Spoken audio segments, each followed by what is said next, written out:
देखो बच्चों, तो आज अपन बात करेंगे इनफाइनाइट लैडर सर्किट की। देखो इसमें क्या होगा कि जो अरेंजमेंट होगा वो एक लैडर जैसा होगा। लैडर मतलब सीढ़ी।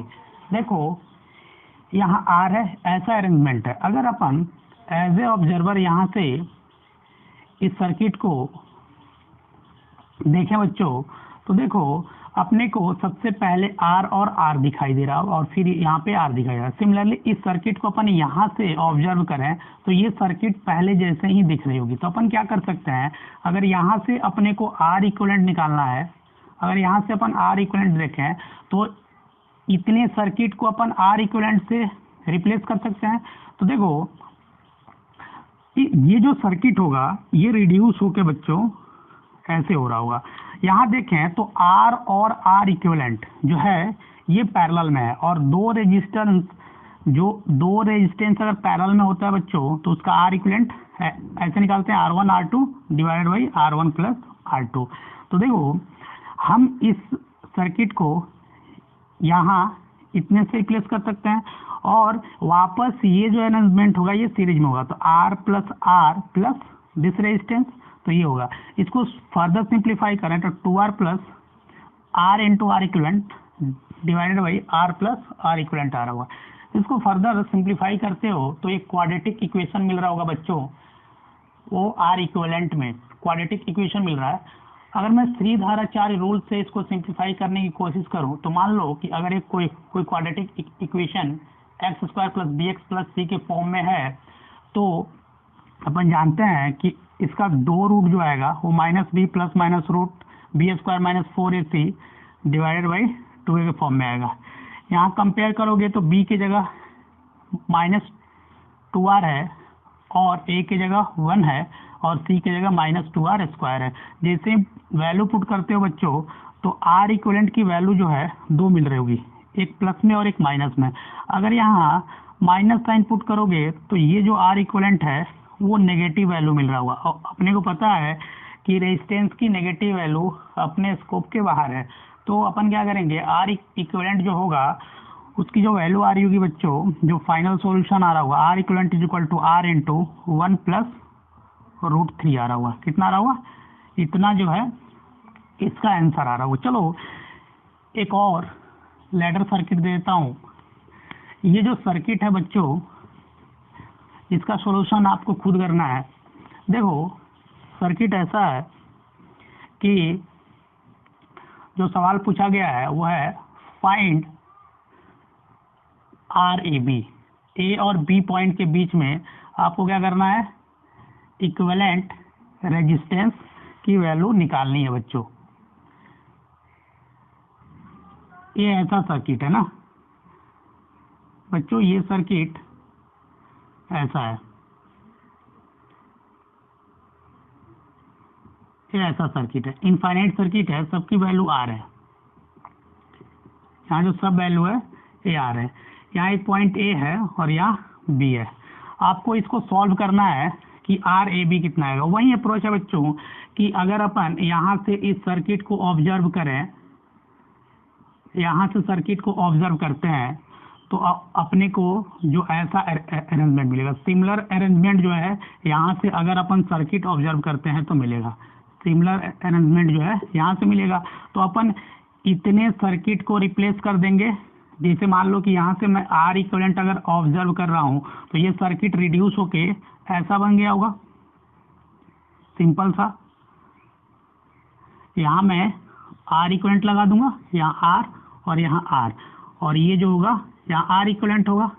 तो यहाँ अगर आर इक्विवेलेंट की वैल्यू निकालोगे तो R equivalent is equal to R plus R into R equivalent divide by R plus R equivalent बन रहा होगा।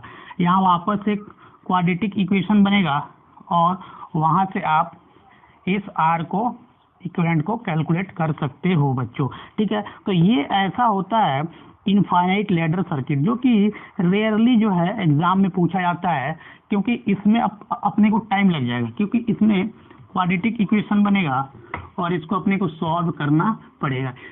That's why this question is asked in exam very rarely. देखो जो अगला टॉपिक है वो है बच्चों व्हीटस्टोन ब्रिज, व्हीटस्टोन ब्रिज। जो अगला टॉपिक है वो है व्हीटस्टोन ब्रिज। देखो यहाँ पे मैं एक अरेंजमेंट बना रहा हूँ कुछ ऐसा, इसको मैं एक बैटरी से कनेक्ट करूंगा, इसको मैंने V बैटरी से कनेक्ट कर दिया। इसको थोड़ा सा सीधा बना लेते हैं, इसको मैंने V वोल्ट की बैटरी से कनेक्ट कर दिया बच्चों। इससे करंट I फ्लो हो रहा है। देखो एक यहाँ रेजिस्टेंस लगाता हूँ, एक यहाँ लगाता हूँ बच्चों, और एक रेजिस्टेंस यहाँ लगाता हूँ, एक रेजिस्टेंस यहाँ। देखो व्हीटस्टोन ब्रिज में कम से कम अगर आपको 5 रेजिस्टेंस दिखाई दे रहे हैं बच्चों, तो अपने को व्हीटस्टोन ब्रिज एक बार चेक करना पड़ेगा। अगर अपने को सर्किट कोई दिया हुआ है, अगर वहाँ पे 5 से ज़्यादा रेजिस्टेंस दिख रहे हैं बच्चों, तो अपने को व्हीटस्टोन ब्रिज एक बार चेक करना पड़ेगा।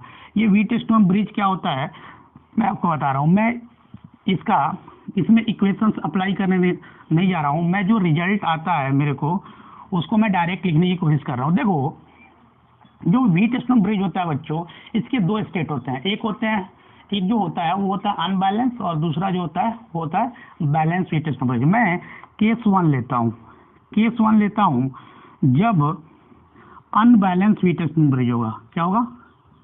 Unbalance Wheatstone bridge.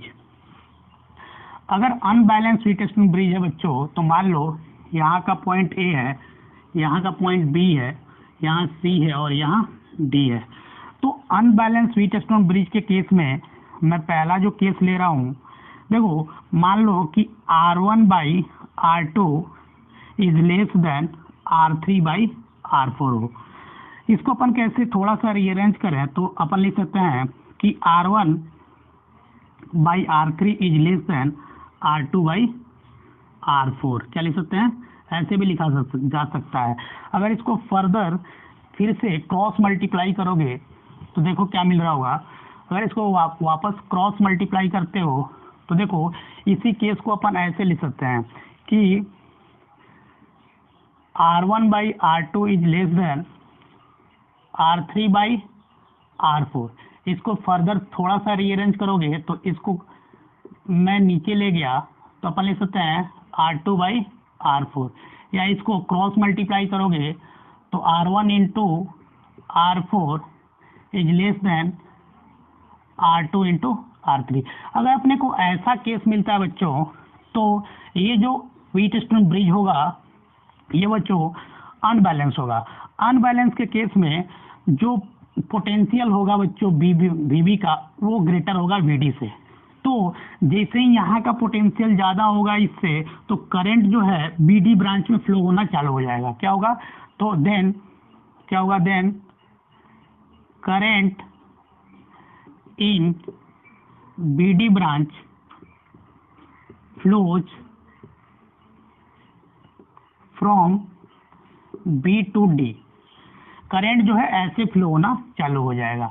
देखो अगर मैं इसमें 20 सब पॉइंट बनाऊं कि R1/R2 is greater than R3/R4, या इसी को अरेंज करोगे तो R1/R3 is greater than R2/R4, या इसी को लिखोगे तो R1/R4 is greater than R2/R3 भी लिख सकते हो अगर इसको क्रॉस मल्टीप्लाई करते हो। तो अगर ऐसा केस मिलता है बच्चों तो याद रखना, तो जो VB है वो लेस देन आएगा VD से। मतलब यहाँ का जो पोटेंशियल है बच्चों वो कम आएगा यहाँ से, तो करंट जो है हाई पोटेंशियल से लो पोटेंशियल फ्लो करता है।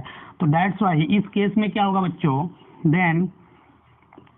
इस केस में क्या होगा बच्चों कि current flows in BD branch from D to B।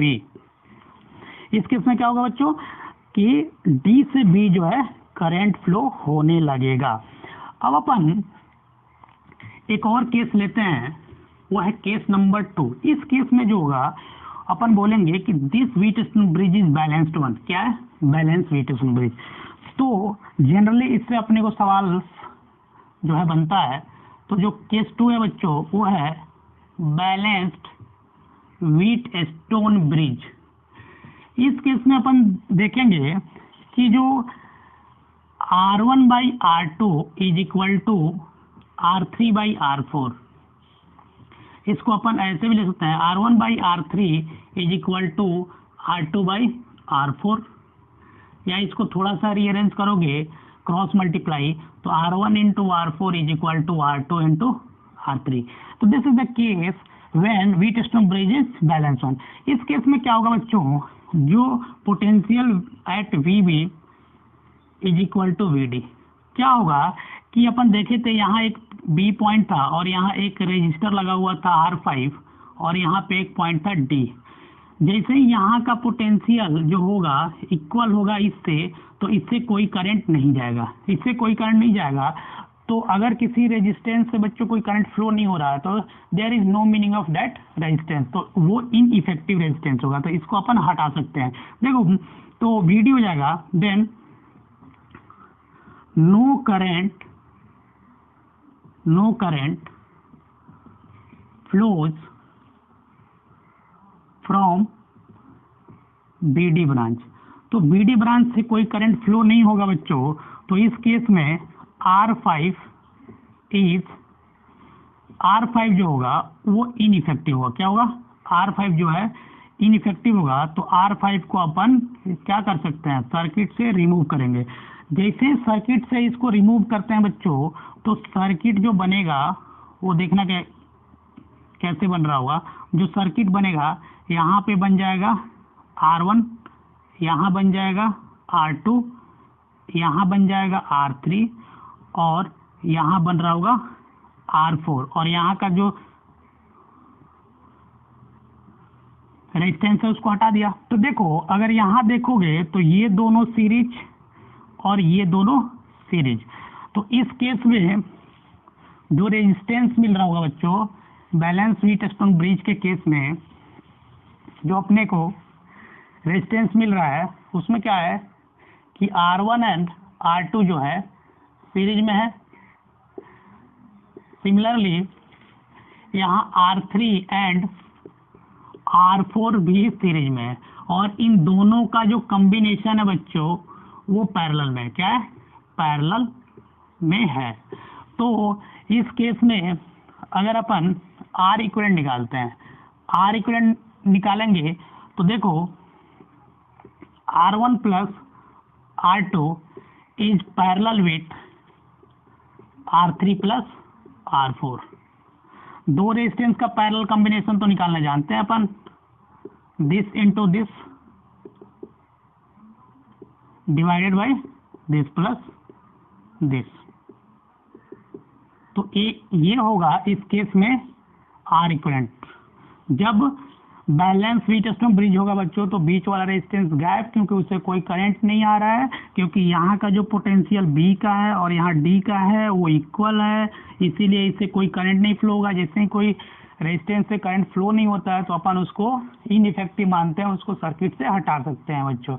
देखो तो ये आ रहा होगा R इक्विवेलेंट। देखो यहाँ पे एक नोट लिखो, यहाँ पे जो रेजिस्टेंस लगाए थे R5 बच्चों जो बीच में था, B और D के बीच में जुड़ा हुआ था, अगर उसको सेल से रिप्लेस करते हैं तो बैलेंसिंग लेंथ जो होता है, जो बैलेंसिंग पॉइंट होता है, उस पर कोई इफेक्ट नहीं पड़ता है। तो याद रखना, इसको लिख लो, if position of cell and मान लो R5 की जगह मान लो गैल्वेनोमीटर जोड़ दिया, कभी कभी गैल्वेनोमीटर या R5 इज इंटरचेंज। अगर मान लो उसको अपन इंटरचेंज करते हैं तो होगा क्या, देन बैलेंसिंग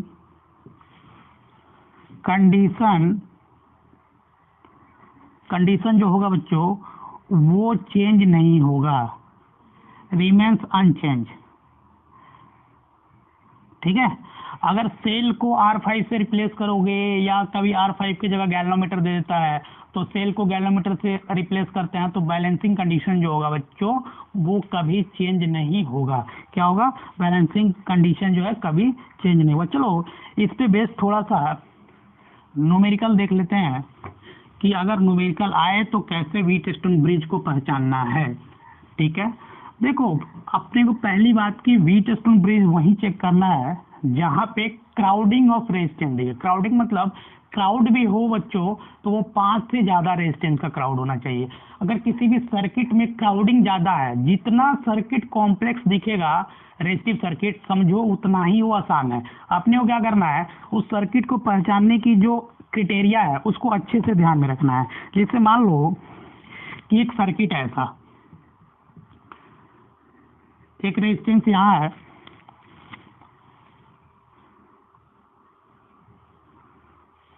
और एक रेजिस्टेंस यहाँ है बच्चों,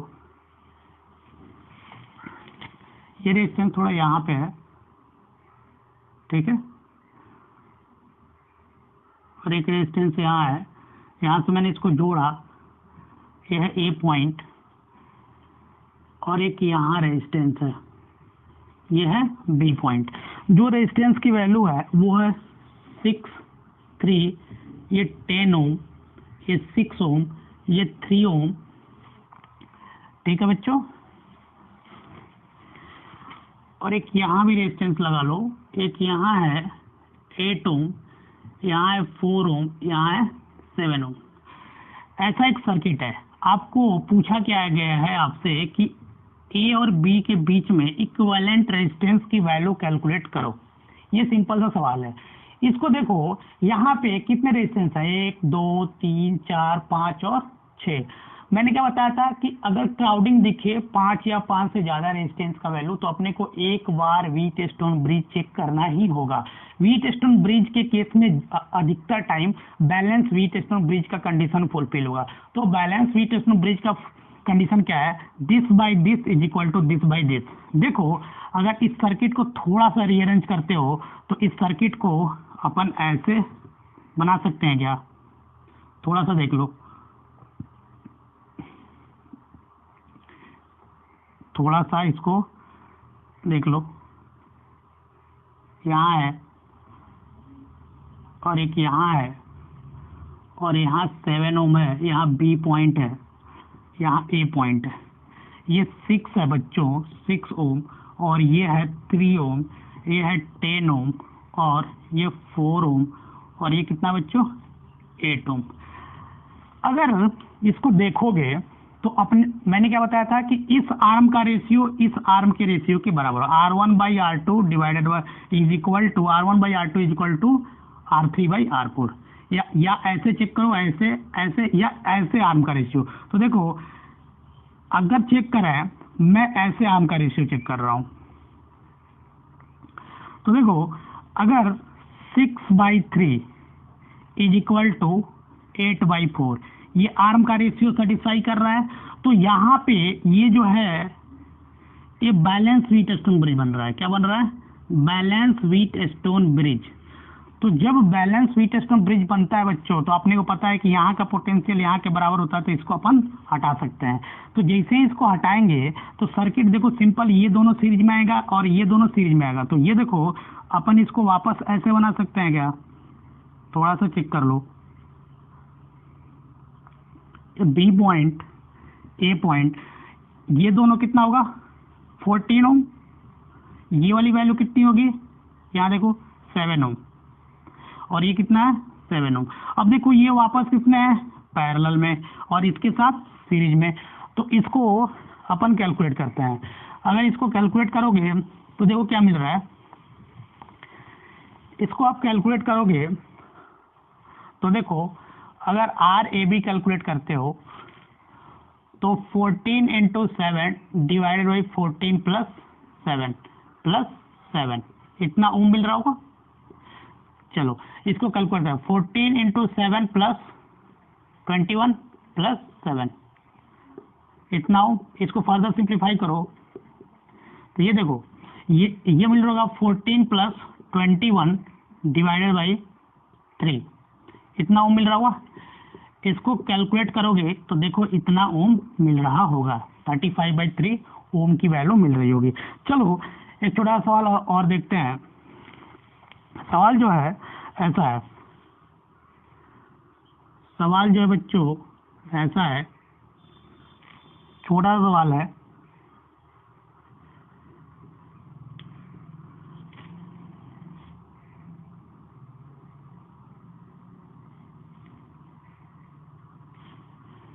ये छोटा सवाल,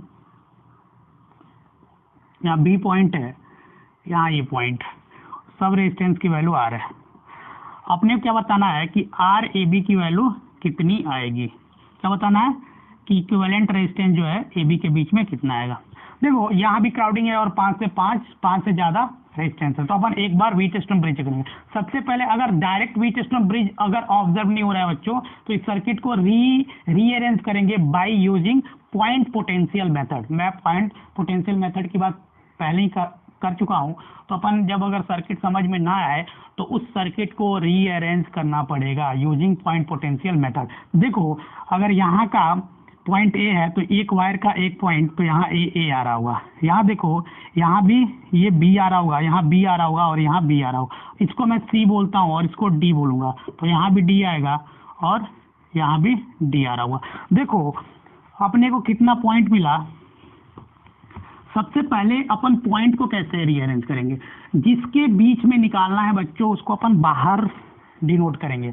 तो ए और बी के बीच में निकालना है, तो मैं ए यहाँ लिखता हूँ और बी यहाँ लिखता हूँ, बाकी सी यहाँ लिखता हूँ और डी यहाँ लिखता हूँ।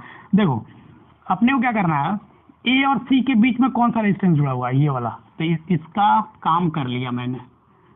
चलो सी और बी के बीच में कौन सा जुड़ा हुआ है, सी और बी के बीच में, सी और बी के बीच में ये वाला जुड़ा हुआ है, इसको भी यहाँ डिनोट कर लिया बच्चों, ठीक है। चलो बी और डी के बीच में देखो, बी और डी के बीच में ये जुड़ा हुआ है, मैं इसको बी और डी के बीच में जोड़ देता हूँ। चलो सिमिलरली अब बच्चा ए डी कहाँ है, देखो देखो देखो जल्दी जल्दी, ए और डी के बीच में ये जुड़ा हुआ है, तो ए और डी के बीच में मैंने जोड़ दिया। अब देखो सी डी के बीच में कोई जुड़ा हुआ है क्या, सी डी की तरह देखो सी और डी के बीच में ये जुड़ा हुआ है, इसका भी काम कर लिया मैं। चलो इसको भी जोड़ दिया, ए बी आर है, ए बी आर है। अब कौन सा बचा, ये कर लिया कि ये बचा जो कि ए और बी के बीच में जुड़ा हुआ है। ए और बी के बीच में जो जुड़ा हुआ है इसको मैंने ऐसे जोड़ लिया। अब देखो ये पॉइंट था ए और ये पॉइंट था बी, इसी के बीच में निकालना है। तो यहाँ देखें अपन, तो इस आर्म का रेशियो इस आर्म के बराबर होता है, तो ये बैलेंस व्हीटस्टोन ब्रिज बन रहा होगा, तो इसको मैं हटा सकता हूँ। अगर हटाऊंगा तो ये देखो इसको मैं रिप्लेस करके 2r लिख सकता हूँ और ये 2r। अगर यहाँ देखोगे तो यहाँ 2r, यहाँ 2r और यहाँ r, ये तीनों किस में है, ये तीनों जो है बच्चों पैरेलल में है। तो 2r का पैरेलल कितना होगा r, ठीक है, और r का पैरेलल है, तो r ए बी जो आ रहा होगा ये आ रहा होगा r/2।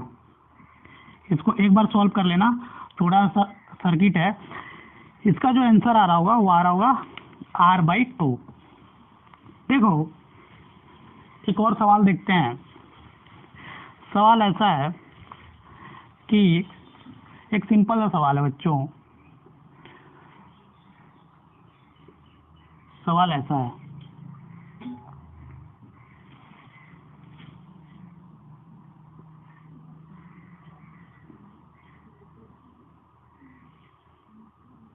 ऐसा सवाल है, यहाँ ए पॉइंट है और यहाँ बी पॉइंट है, सब रेजिस्टेंस की वैल्यू जो है वो आर है, कितना है आर है। आपको बताना है कि ए बी के बीच में इक्विवेलेंट रेजिस्टेंस कितना आएगा। चलो इसको मैं क्या करता हूँ, ये वाला जो ब्रांच है इसको मैं शिफ्ट करके यहाँ लेके जाता हूँ इधर कहीं। तो जैसे इसको शिफ्ट करोगे तो देखो आपको जो सर्किट रीअरेंज होके मिलेगा वो क्या मिलेगा, यहाँ पे R, यहाँ R और यहाँ से यहाँ R दिखा, ये था ए पॉइंट, मैंने बी को इधर पलटा, तो जैसे ही इधर पलटूंगा तो ये आर यहाँ आएगा और बी पॉइंट यहाँ आएगा और एक यहाँ से रेजिस्टेंस यहाँ जुड़ा हुआ है आर। तो देखो ये क्या बन रहा है, ये R1 R2 R3 R4, तो ये बैलेंस विथ उसमें बन रहा, तो ये कैंसिल, ये जैसे ही कैंसिल होगा तो R इक्वलेंट देखो ये दोनों वापस किसमें 2R 2R 2R 2R parallel, तो वापस कितना आ रहा होगा, इसकी वैल्यू जो हो गई वो R मिल रही होगी। देखो एक और छोटा सा सवाल है बच्चों, सवाल ऐसा है कि अपने को बैटरी से फ्लो होने वाला करंट निकालना है। क्या है, बैटरी से फ्लो होने वाला करंट निकालना है बच्चों। सवाल थोड़ा सा ऐसा है,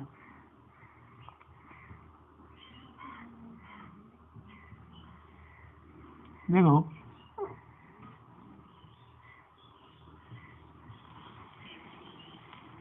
कुछ ऐसा सवाल है, एक यहाँ भी रेजिस्टेंस लगा देते हैं, ठीक है, और एक यहाँ भी रेजिस्टेंस लगा दे रहे हैं बच्चों, सबकी वैल्यू R है। क्या है, R है। आपको बताना है क्या है कि इस बैटरी ने कितना सप्लाई किया होगा, इस करंट को निकालना है, फाइंड I। ये सिंपल सा सवाल है, ये अपने को निकालना है। देखो जिस सिरे से बैटरी जुड़ा हुआ है उसको मैं AB डिनोट कर रहा हूँ। अगर मैं इस सर्किट को ऐसे पलट दूं, मैं क्या करता हूँ, इस सर्किट को बाहर निकाल, ए और बी पॉइंट को, मतलब मैं बैटरी को बाहर निकालने की कोशिश कर रहा हूँ, तो मैं इसको ऐसे पलटूंगा तो देखो ए पॉइंट यहाँ आएगा और बी पॉइंट को मैं ऐसे, तो देखो ये ऐसे जैसे पलटूंगा तो ये ऐसे बन रहा होगा, इसको ऐसे पलटा तो देखो ये ऐसे बनते नजर आ रहा होगा। ये है बी पॉइंट और इसी से वो बैटरी जुड़ा हुआ था V, ये R था, ये R था, ये R था, ये R था, मैंने रीअरेंज कर लिया। तो देखो इसी से तो फ्लो होने वाला करंट पूछा है, तो ये बैलेंस विथ टेस्टमेंट ब्रिज बन रहा है, तो ये गया, ये 2R और ये 2R 2R जो होगा पैरेलल में होगा, तो इसका जो इक्विवेलेंट R आ रहा होगा वो R आ रहा होगा, सिंपल। तो देखो अगर इसको सॉल्व करोगे तो ये सर्किट सिंपल सा ऐसे रिड्यूस हो जाएगा, यहाँ R और यहाँ V, और इसी से तो पूछा है, तो I is equal to V/R मिल रहा होगा। यहाँ तक कोई दिक्कत, यहाँ तक कोई दिक्कत नहीं हुआ होगा ना बच्चों। देखो अब अपन बात करने जा रहे हैं क्यूब रिलेटेड प्रॉब्लम।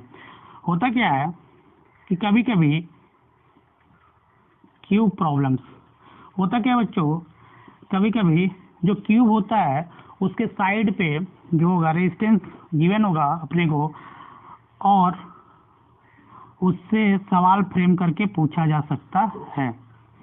देखो सवाल ऐसा है,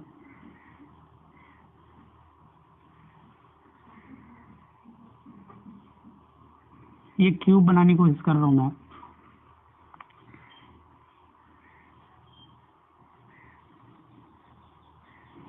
यह क्यूब होगा क्या बच्चों कि अपने को हर एक आर्म के अलोंग रेजिस्टेंस वैल्यू गिवन होगी। क्या होगी, रेजिस्टेंस वैल्यू गिवन होगी। जैसे ये आर्म पे है, यहाँ ये आर्म पे रेजिस्टेंस वैल्यू है, ठीक है। एक मान लो कि यहाँ दिया हुआ है, एक मान लो यहाँ दिया हुआ है, इसको मिटा लेते हैं, यहाँ दिया हुआ है, एक मान लो यहाँ दिया हुआ है, सब वैल्यू आ रहा है ना, जितना रेजिस्टेंस है सबकी वैल्यू इक्वल है। फॉर सिंप्लिसिटी ऑफ कैलकुलेशन की बात कर रहा हूँ मैं। देखो यहाँ भी बना लो R, यहाँ भी अपन R बना लेते हैं, यहाँ भी एक रेजिस्टेंस बना लेते हैं, यहाँ भी एक रेजिस्टेंस बना लेते हैं, देखो यहाँ एक रेजिस्टेंस बना लेते हैं और एक यहाँ रेजिस्टेंस बना लेते हैं। हर एक आर में रेजिस्टेंस है। चलो ठीक है, सबकी वैल्यू कितनी है, आर, सब रेजिस्टेंस की वैल्यू, ऑल रेजिस्टेंस वैल्यू कितना है, जितने भी रेजिस्टेंस हैं उनकी वैल्यू आर है बच्चों। देखो मैं करता हूँ यहाँ, इसको 1 पॉइंट बोलता हूँ, इसको 2 बोलता हूँ, इसको 3 बोलता हूँ, इसको 4 बोलता हूँ, इसको 5 बोलता हूँ बच्चों, इसको 6, इसको 7 और इसको 8। देखो जो सवाल पूछा जाएगा आपसे वो पूछा जाएगा find the effective resistance about face diagonal, body diagonal and about edge. जो सवाल पूछा जाएगा वो 3 तरीके से पूछा जाएगा। आपको एग्जाम में इसकी वैल्यू को मेमोराइज करके रखना है। देखो मैं यहाँ पे आपको टेक्निक जो है वो आपको मैं बता दे रहा हूँ कि इसको सॉल्व कैसे करना है, लेकिन आपको इसको याद रखना होगा। इफेक्टिव रेजिस्टेंस बिटवीन, या अबाउट लिख लो यहाँ, effective resistance about face diagonal, ठीक है, किसी एक फेस के डायगोनल के अबाउट अपने को निकालना है।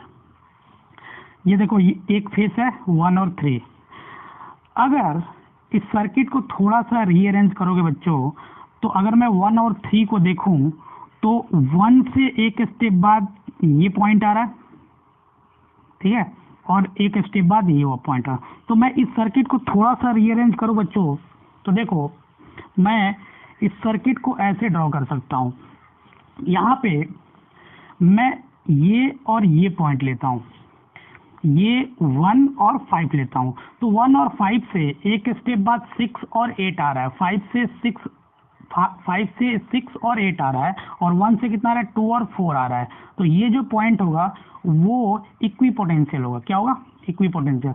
तो इस सर्किट को थोड़ा सा रीअरेंज करोगे तो देखो यहाँ मैं 1 लिखता हूँ और यहाँ 5 लिखता हूँ, तो 1 और 5 के बीच में देखो आर जुड़ा हुआ है, तो मैंने क्या किया, यहाँ आर लगा दिया। 5 से क्या होगा, 5 से 6 और 5 से 8 जो होगा, 6 और 8 इक्विपोटेंशियल होगा। मैं इसको टैग कर दिया। इसके बीच में अगर 6 और 8 को मैं जोड़ू बच्चों, तो ये आर और ये आर पैरेलल में आ रहा होगा, तो इसको मैं r/2 लिख सकता हूँ। देखो यहाँ से 6 और 8 पैरेलल, मतलब सेम पोटेंशियल, मतलब क्या है, ये दोनों पॉइंट एक जगह है। सिमिलरली यहाँ से अगर इसको जोड़ूंगा जैसे ही, तो ये और ये पैरेलल में होगा, तो ये 7 यहाँ लिखूं तो यहाँ भी लिख सकता हूँ, ये r/2 आ रहा होगा। देखो सिमिलरली 1 से अगर 2 और 4 देखो तो इक्विपोटेंशियल है, तो ये रेजिस्टेंस और ये रेजिस्टेंस वापस पैरेलल में, और यहाँ लिख दूँ 3 और 7 के बीच में देखूँ तो यहाँ r जुड़ा हुआ है, और 2 और 4 जो है इक्विपोटेंशियल है, तो यहाँ r/2 और यहाँ भी r/2 आ रहा होगा। अगर 6 और देखो 2 और 6 के बीच में देखते हो तो r आ रहा है, और 6 और, ठीक है, देखो 2 और 6 के बीच में देखोगे, और 4 और 8 के बीच में देखो, 4 और 8 के बीच में देखूं, 2 और 6 और 4 और 8 के बीच में देखूं, तो पैरेलल में रेजिस्टेंस आ रहा है, तो इसको मैं r/2 लिख सकता हूँ। r पैरेलल में r/2। तो अगर 1 और 3 के अबाउट आप सिंपल R इक्विवेलेंट निकालोगे, तो याद रखना जो R इक्विवेलेंट आएगा फेस डायगोनल के अबाउट, याद रख लेना इसको, या आप अगर टाइम है तो इसको कैलकुलेट कर सकते हो। जो R इक्विवेलेंट फेस डायगोनल के अबाउट आ रहा होगा बच्चों, वो आ रहा होगा 3r/4। मैं सर्किट को सिंप्लीफाई कर दिया हूँ, आप कैलकुलेशन कर सकते हो। तो याद रखना फेस डायगोनल के अबाउट अगर क्यूब में रेजिस्टेंस की वैल्यू गिवन है, तो उसका जो वैल्यू आएगा वो आएगा 3r/4। ठीक है, यहाँ तो कोई दिक्कत, यहाँ तो कोई दिक्कत नहीं है। चलो अब अपन बात करने जा रहे हैं, मैं इसको वापस नहीं ड्रॉ करता हूँ, मैं इसको यहाँ समझाने की कोशिश करता हूँ। अब जो दूसरा बात करने जा रहे हैं बच्चों, वो है effective resistance about body diagonal, क्या है, बॉडी डायगोनल, बॉडी डायगोनल के अबाउट अपन बात करने जा रहे हैं। देखो इसको मैंने रफ इसलिए नहीं किया ताकि मैं बार बार इस सर्किट को बनाऊं ना।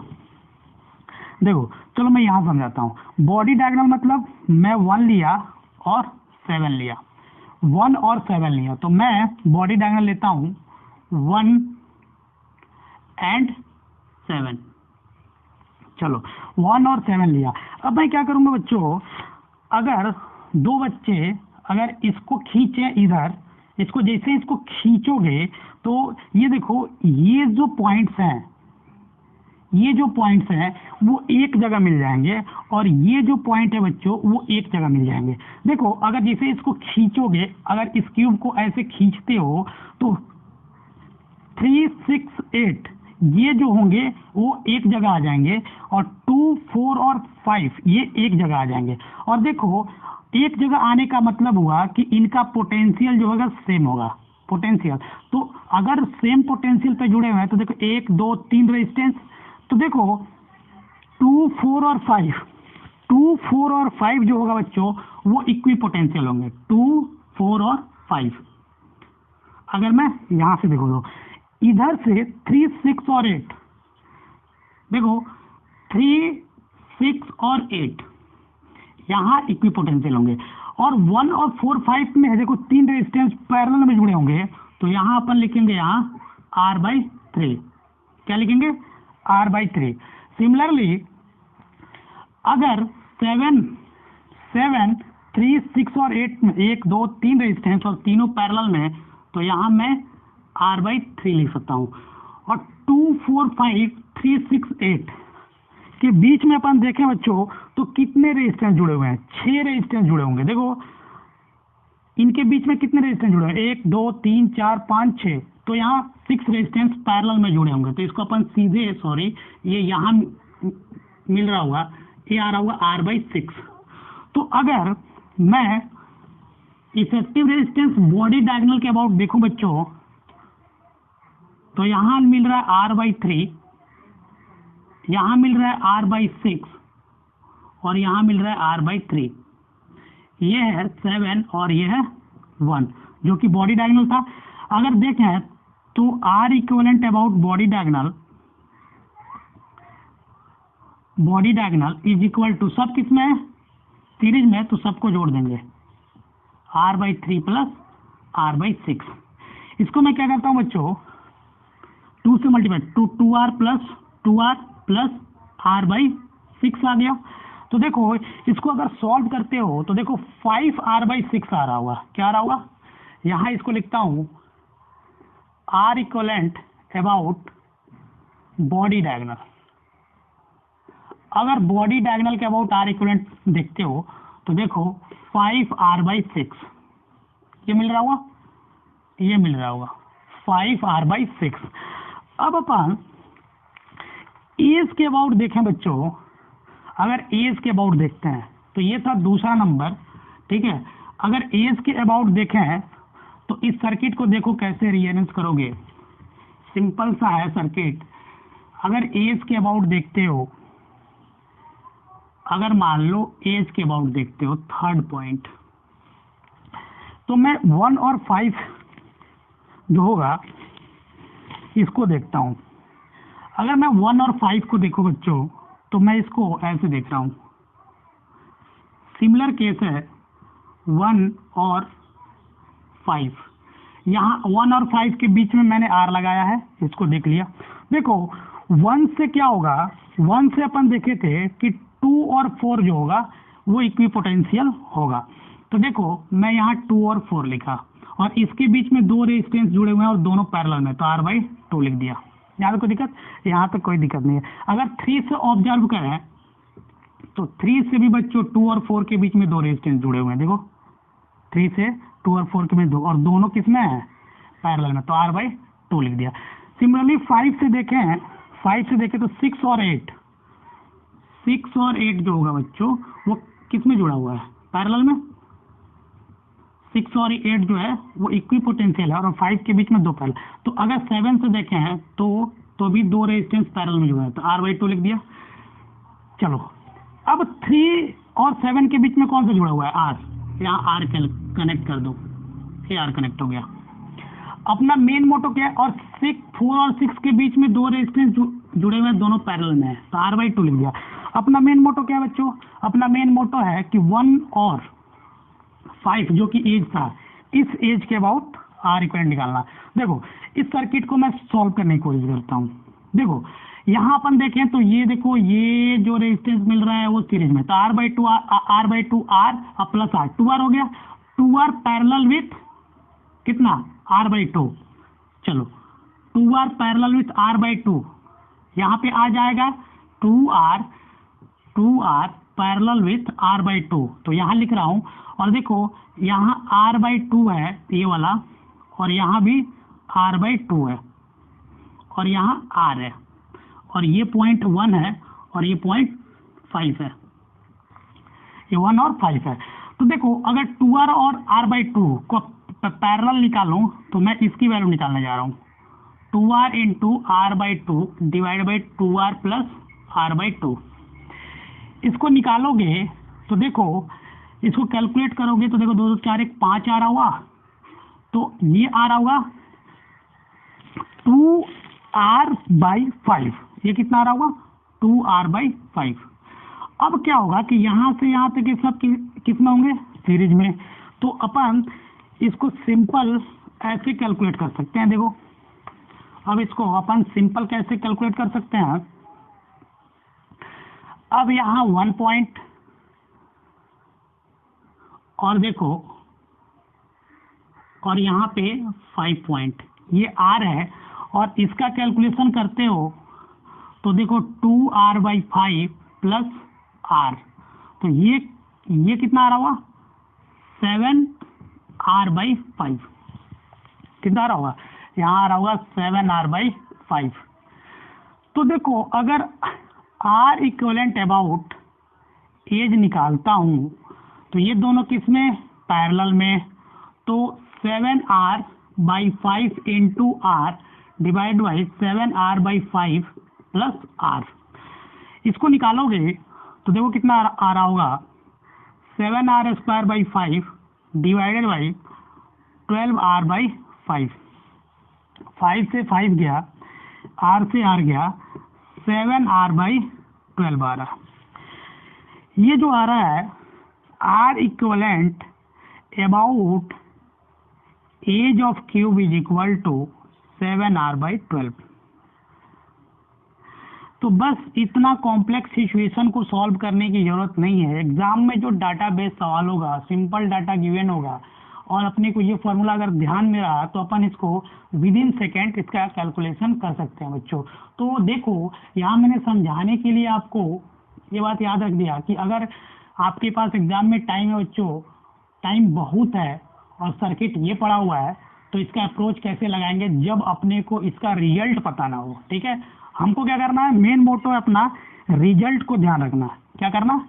रिजल्ट को ध्यान रखना है। चलो अब अपन बात करने जा रहे हैं सबसे इंपॉर्टेंट टॉपिक इसमें, सेल। कोई भी सर्किट जो है सेल के बिना अधूरा है। ठीक है, सेल ही तो करंट प्रोवाइड करता है, अपन देखे हैं। तो अपन यहाँ बात करेंगे सेल होता क्या। सेल की बात करने जा रहे हैं। क्या करने जा रहे हैं? Cell.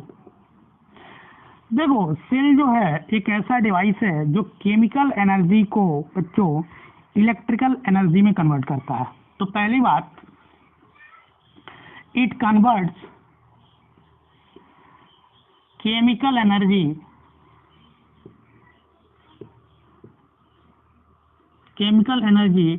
To electrical energy. Chemical energy को इलेक्ट्रिकल एनर्जी में कन्वर्ट करता है। अगर मैं इसका अरेंजमेंट देखूं, मान लो कि मैं एक सर्किट बनाता हूं। क्या करता हूं? एक सर्किट बनाता हूं।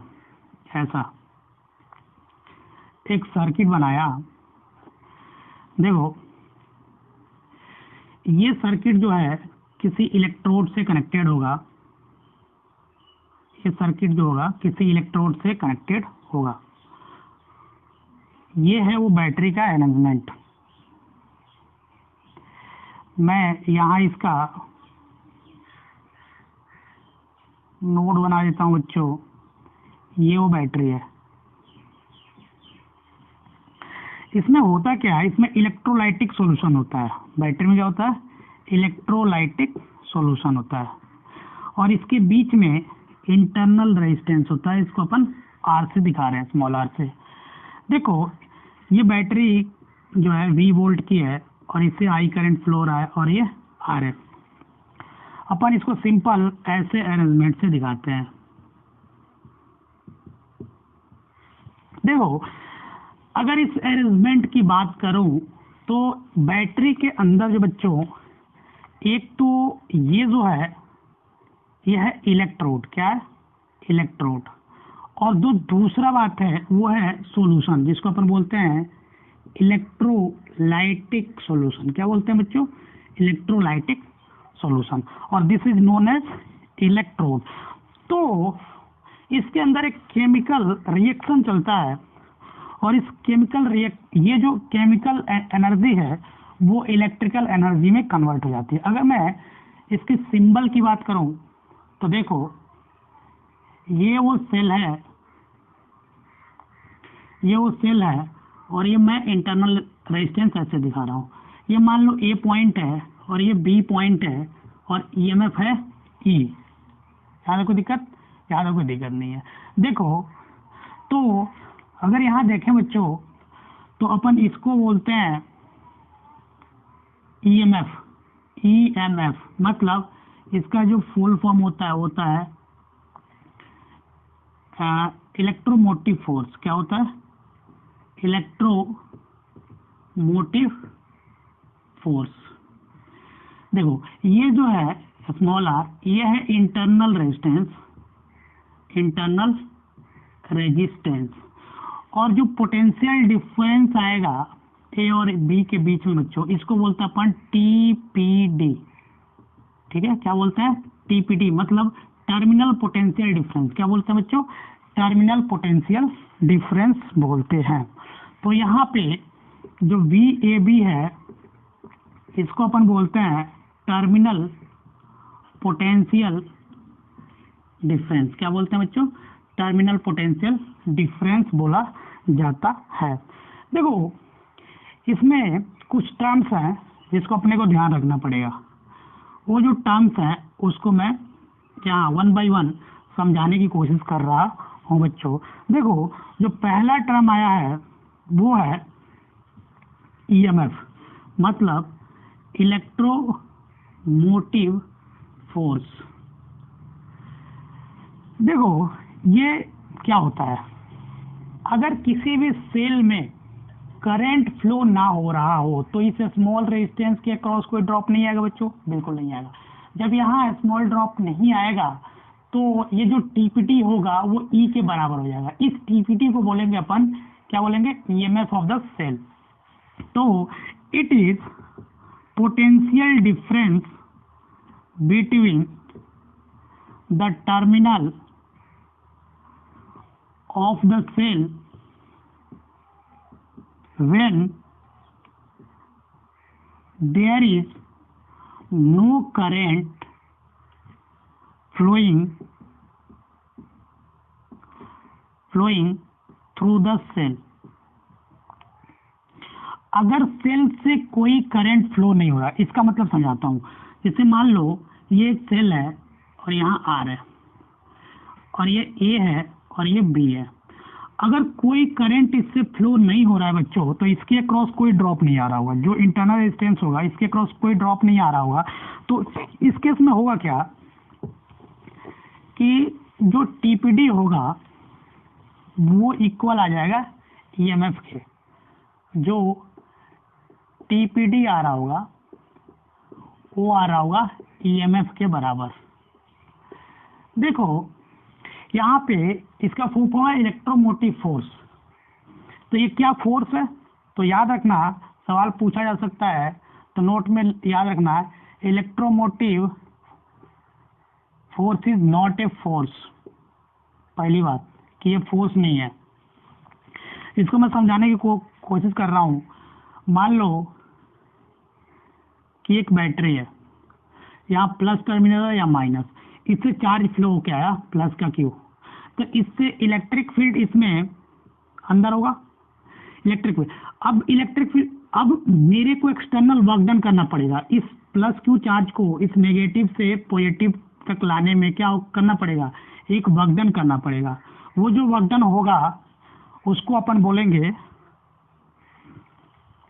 वो ये जो वर्क डन होगा against this field inside the battery, ये जो होगा स्टोर हो जाएगा पोटेंशियल डिफरेंस के लिए। देखो, तो अगर अपन यहाँ बात करें तो अपन लिख सकते हैं कि EMF is equal to work done to bring a charge Q. यहाँ कोई दिक्कत, यहाँ तक कोई दिक्कत नहीं है, अपने को पता है work done is equal to Q into delta V. देखो, अगर अपन यूनिट चार्ज को लेके आते हैं, अगर 1 यूनिट चार्ज को लेके आएंगे तो अपन बोल सकते हैं कि यूनिट चार्ज को लेके आएंगे तो EMF की वैल्यू जो होगी वर्क डन के बराबर होगी। तो कहीं कहीं अपन इलेक्ट्रोमोटिव फोर्स जो EMF है उसको कैसे डिफाइन कर सकते हैं, it is the work done by the battery inside की बात कर रहा हूँ ना, बैटरी के अंदर जो है यूनिट चार्ज को नेगेटिव प्लेट से पॉजिटिव प्लेट तक उठा के लाने में किया गया कार्य जो है EMF होगा। तो अपन यहाँ लिख सकते हैं EMF is not force but EMF is energy या वर्क डन। EMF क्या बच्चों, EMF जो है वर्क डन है, work done to bring unit charge from negative terminal of the cell to the positive terminal.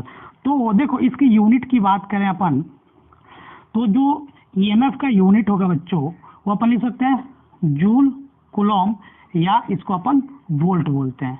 क्या बोलते हैं बच्चों, वोल्ट बोलते हैं। देखो, अब अपन बात करें कि EMF जो है किस पे डिपेंड करेगा। बैटरी के अंदर क्या है, दो ही चीज है, एक तो इलेक्ट्रोलाइट है और दूसरा इलेक्ट्रोड है।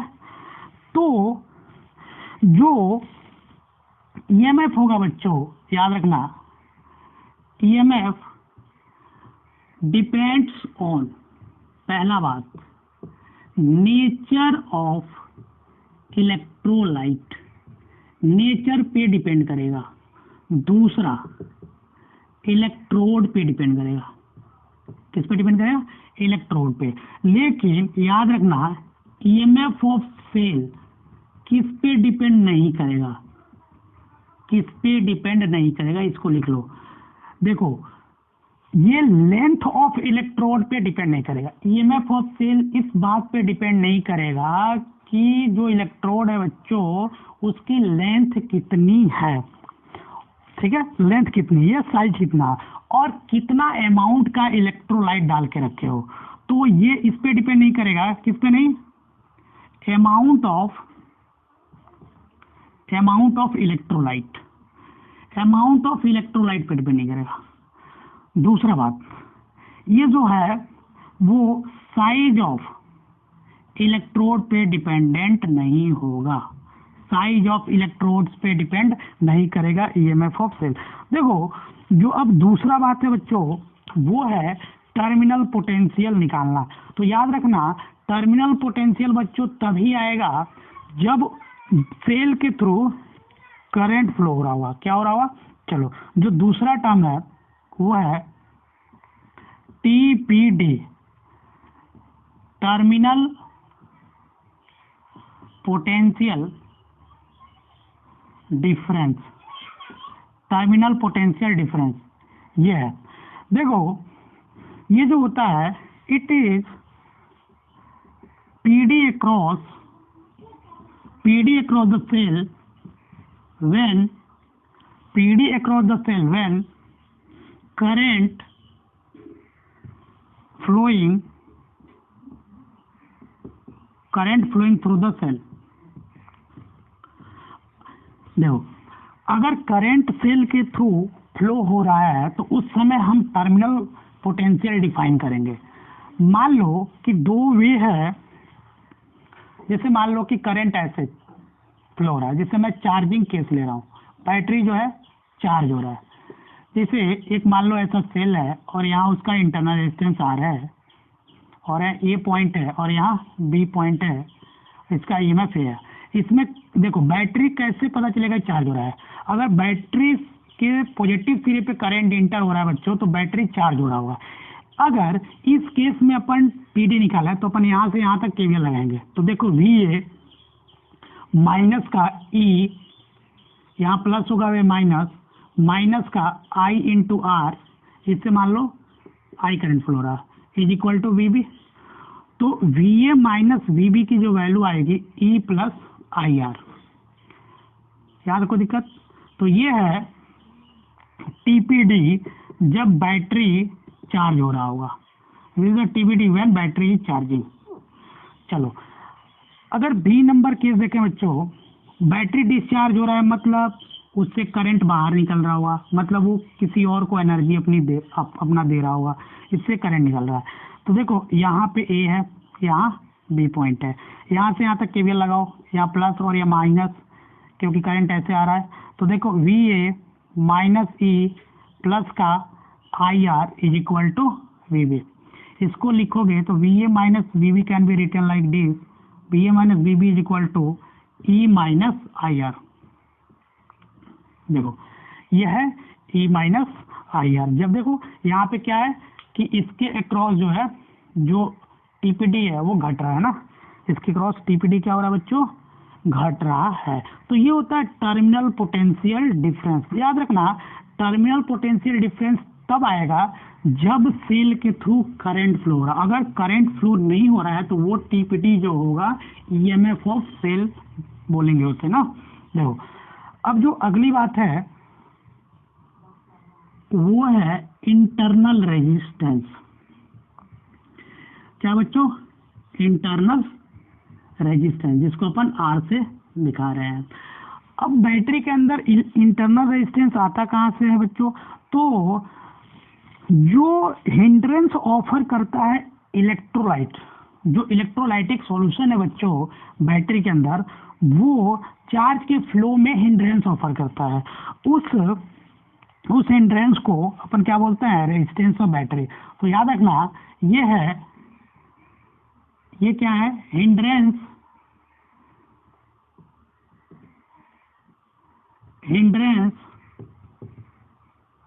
ऑफर्ड बाय इलेक्ट्रोलाइटिक, ठीक है, solution inside the cell, cell के अंदर जो है कितना हिंड्रेंस या resistance offered by the electrolytic solution inside the cell is known as internal resistance. जो इंटरनल रेजिस्टेंस होता है बच्चों वो किस पे डिपेंड करता है। पहली बात याद रखना, इट डिपेंड्स ऑन, पहला बात लिख लो, इट डिपेंड्स ऑन टेम्परेचर। ये टेम्परेचर पे डिपेंड करता है।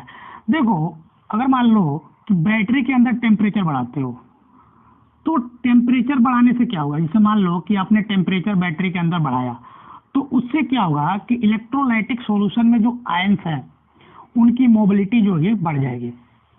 चलो तो क्या होगा, mobility of ions inside the battery जो होगी वो बढ़ जाएगी। ठीक है, हलचल उनके अंदर बढ़ जाएगा। टेम्परेचर जैसे इंक्रीज करेंगे तो मोबिलिटी बढ़ेगी। अब याद रखो मोबिलिटी क्या होता है, मोबिलिटी इज इक्वल टू होता है V D by E. Potential difference maintain है तो ई कांस्टेंट है। देखो वी डी जो होगा, और अपने को V D is equal to पता है क्या होता है, V D is equal to I is equal to क्या होता है, N E A V D, और आई इज इक्वल टू होता है वी बाई आर। तो आई जो है इनवर्स रेशियो ऑफ आर है। देखो यहाँ पे आर मतलब स्मॉल आर है ना, रेजिस्टेंस बात कर रहा हूँ। तो देखो अगर इसको देखें तो डायरेक्टली प्रोपोर्शनल टू आई आ रहा है, V D directly proportional to I, inversely proportional to R. तो अगर मोबिलिटी बढ़ाते हो, मोबिलिटी अगर टेम्परेचर बढ़ने से बढ़ता है बच्चों तो करंट बढ़ेगा। करंट बढ़ेगा मतलब रेजिस्टेंस क्या होगा, रेजिस्टेंस कम हो रहा होगा। तो यहाँ पे याद रखना टेम्परेचर बढ़ाने से रेजिस्टेंस जो है कम हो रहा होगा।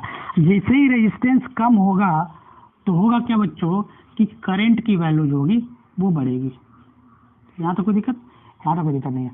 चलो देखो, जो दूसरी बात है वो यह है कंसंट्रेशन ऑफ इलेक्ट्रोलाइटिक सॉल्यूशन। मान लो आप इलेक्ट्रोलाइटिक सॉल्यूशन का कंसंट्रेशन इंक्रीज करते हो।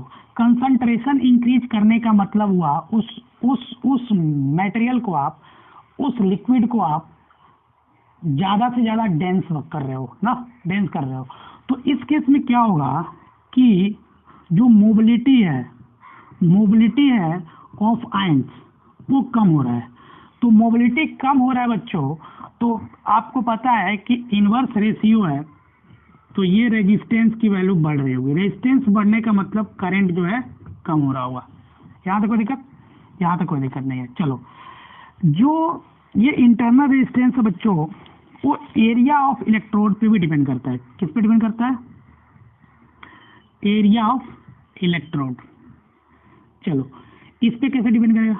अगर आप इलेक्ट्रोड का एरिया बढ़ा रहे हो तो होगा क्या बच्चों कि इलेक्ट्रोड का एरिया बढ़ा रहे हो तो जो उनके बीच का प्लेट का सेपरेशन होगा वो कम होगा, और जैसे प्लेट का सेपरेशन कम होगा तो चार्ज को डिस्टेंस ट्रेवल करने में कम समय लगेगा, और इस केस में होगा क्या कि रेजिस्टेंस की वैल्यू घटेगी। अगर आप एरिया बढ़ाते हो तो याद रखना इंटरनल रेजिस्टेंस जो है घटेगा। इंटरनल रेजिस्टेंस घटने का मतलब करंट की वैल्यू बढ़ेगी। यहाँ तक कोई दिक्कत, यहाँ तक कोई दिक्कत नहीं है। चलो, जो इंटरनल रेजिस्टेंस की लास्ट डिपेंडेंसी है बच्चों वो है डी नंबर, और वो है सेपरेशन बिटवीन इलेक्ट्रोड्स। जाहिर सी बात है, अगर मैं इलेक्ट्रोड का सेपरेशन बढ़ाऊं तो चार्ज को ट्रेवल करने में ज्यादा हिंड्रेंस ऑफर करना पड़ेगा बच्चों, ठीक है। तो अगर मैं डिस्टेंस बढ़ाता हूं तो रेजिस्टेंस की वैल्यू तो बढ़ेगी बच्चों, क्योंकि चार्ज को जितना ज्यादा चलना पड़ेगा उतना ही ज्यादा हिंड्रेंस ऑफर सहना पड़ेगा उसे। तो इस केस में हुआ तो करंट जो है वो घट रहा हुआ। तो ये है बच्चों क्या है, इंटरनल रेजिस्टेंस। तो ये कुछ टर्म्स थे। अब अपन बात करने जा रहे हैं टाइप्स ऑफ सेल। क्या बात करने जा रहे हैं? Types of cell. देखो, जनरली होता क्या है कि दो टाइप के सेल अपन डील करते हैं। जो पहला सेल है वो बोलते हैं अपन आइडियल सेल, ठीक है, और जो दूसरा है बच्चों उसको बोलते हैं रियल या नॉन आइडियल सेल। उसको बोलते हैं क्या? रियल या नॉन आइडियल सेल। याद रखना, जो आइडियल सेल होगा इसमें इंटरनल रेजिस्टेंस जीरो होगा।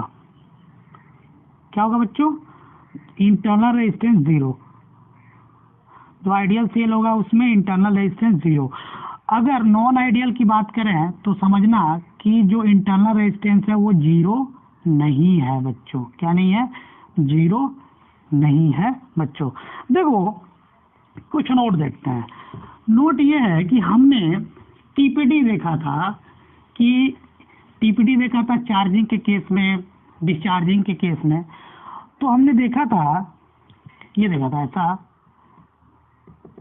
कि जो ईएमएफ ऑफ सेल है, जो पहला देखा था वो है टीपीडी ऑफ चार्जिंग केस से कम, क्योंकि चार्जिंग केस में था E माइनस IR और यहाँ E था, और ये कम है टीपीडी ऑफ डिस्चार्जिंग केस। देखो, डिस्चार्जिंग केस क्या था? E माइनस IR था ना, और इसका ये था, तो इससे तो कम ही आएगा। तो ये पहला नोट है। याद रखना, एक और बात करते हैं छोटा सा कि शॉर्ट सर्किट सेल का मतलब क्या है? Short circuited cell. चलो, इसको थोड़ा सा समझने की कोशिश करते हैं कि सेल को शॉर्ट सर्किट का मतलब क्या हो, सेल को शॉर्ट सर्किट करने का मतलब क्या हुआ। देखो, सेल को शॉर्ट सर्किट करने का मतलब हुआ कि अपन क्या करते हैं, इसके दोनों सिरे को किसी के जोड़ दिए, एक कनेक्टिंग वायर से जोड़ दिए, एक आइडियल वायर से जोड़ दिए, तो अपन बोलते हैं कि हमारा जो सेल है वो शॉर्ट सर्किट हो गया। तो जाहिर सी बात है, ये इंटरनल रेजिस्टेंस आर है और ये है, मान लो इससे करंट आई फ्लो रहा है, तो देखो शॉर्ट सर्किट करने का मतलब हुआ कि इसका टीपीडी जीरो कर देना। क्या कर देना? शॉर्ट सर्किट मतलब दोनों सिरे को उठाए और क्या कर दिए, एक वायर से जोड़ दिए, एक वायर का, तो ये दोनों सेम पॉइंट पे आ गया।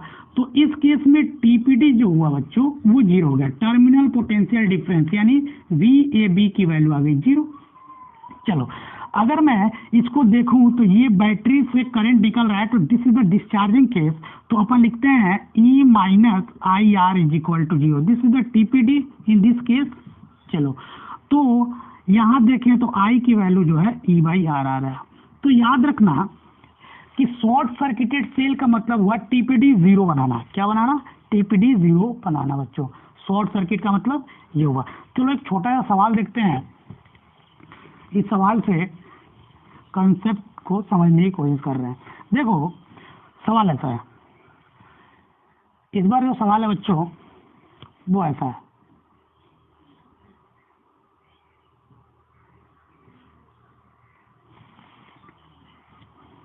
ये 5 वोल्ट 2 ओम इंटरनल रेजिस्टेंस, 10 वोल्ट 1 ओम इंटरनल रेजिस्टेंस। सिमिलरली यहाँ है ऐसा 30 वोल्ट और 2 ओम इंटरनल रेजिस्टेंस। देखो यहाँ 3 सेल जुड़े हुए हैं, एक ये सेल, एक ये सेल और एक ये सेल। इसका EMF मैं E1 बोलता हूँ, इसको E2 बोलता हूँ और इसको E3 बोलता हूँ। आपको बताना क्या है, इससे करंट जो है आई फ्लो हो रहा है।